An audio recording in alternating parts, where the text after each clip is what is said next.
It's kind of unbelievable to me that anyone would actually go along with the narrative that what Israel did in the Nusayrat camp was supposed to be a hostage rescue operation. That was a hostage assassination operation in which four so-called hostages accidentally survived. I mean, they killed more so-called hostages than they extracted. So the only way that you can look at that as a successful mission was if you understand or you acknowledge that that the mission was to kill the hostages or the prisoners of war, whatever you call them. The Israelis were being held by Hamas. That the mission was to kill them alongside everyone else. I mean, they went there to kill them. Four accidentally escaped with their lives. They went there in the middle of the day, in broad daylight, to carry out a massacre. How can you characterize this as a rescue mission? This was a massacre mission, and the hostages were supposed to die alongside everyone else. You know, the hostages who survived are already getting in trouble for saying that they were well treated by Hamas. The last thing that they want is for any of those prisoners of war to come back and get in front of a microphone or get in front of a camera, and for the whole of Israeli society and the whole world to hear that they were treated humanely and that everyone could have been released by now. Because the reasonable ones in this scenario are Hamas, and the lunatics are Netanyahu and his government.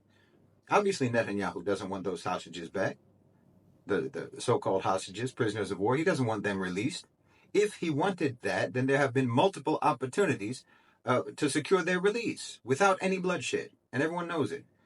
But that would mean the end of the rationale for their presence in the Gaza Strip, the rationale for their genocide, and that would mean an end to his own administration. And he knows that he's going to go directly from the Prime Minister's office to the ICC for crimes against humanity. Netanyahu is losing everyone except the hardliners. But by appeasing the hardliners, he's showing the whole of Israeli society that following these people is going to get all the hostages killed. Look, make a deal, a ceasefire, negotiate, and everyone goes home. Do it the hardliners' way, and 60% of the Israelis who are being held by Hamas are going to get assassinated by the IDF. I mean, as far as we know anyway, most of the civilians who were killed on October 7th were killed by the IDF. Your army is a threat to even your own people, especially when your commander-in-chief is a raving psychopath who only cares about his political career and not even slightly about your security and safety, about the lives of your own people. Everything Netanyahu does is wrong.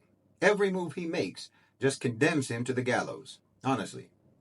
If this was supposed to help him, I don't see how it possibly can. You literally chose to take a course of action that took the lives of your own prisoners of war rather than save them, which could have been done months ago. Saving them could have been done months ago, and everyone knows it. Every hostage, every so-called hostage, could have been back to their families by now. This botched operation in Nusayrat does nothing but help Benny Gantz, in my opinion. And if the U.S. supported it, which of course they did, then I would guess that the only reason they did support it was precisely because they want Netanyahu out and they want Benny Gantz in. Look, the fact of the matter is that the Israelis, the IDF, the Mossad, all of their security apparatus, their intelligence apparatus and everything, are extravagantly bad at fighting, at combat, and even at covert actions. Mind-numbingly bad. The only way to pretend that they're competent is just to come out and say that the Nusayrat operation was a hostage-killing operation, couched in an open shootout. Because obviously, as a rescue mission, it was humiliatingly bad, humiliatingly done. Now, another ridiculous narrative that's going around is that the ceasefire proposal and the UN ceasefire resolution is somehow a Biden initiative. That ceasefire plan is identical to the one that was negotiated by Egypt and Qatar, which Israel rejected and Hamas accepted weeks ago. It's the same plan. The U.S. is just acknowledging that there is no other way forward than what the Arabs and the Muslim states have proposed. There's no other option. Because the Arab states, the Muslim states, the BRICS nations, and so on, they have been absolutely rock solid and unified in their position. And they outweigh Israel in importance and influence and leverage, and increasingly so. So this is American capitulation, not leadership, not initiation. They're following what the region is insisting upon. And basically, they're telling Israel now, the U.S. is telling Israel now that there's no other option. They know that Netanyahu is a dead end.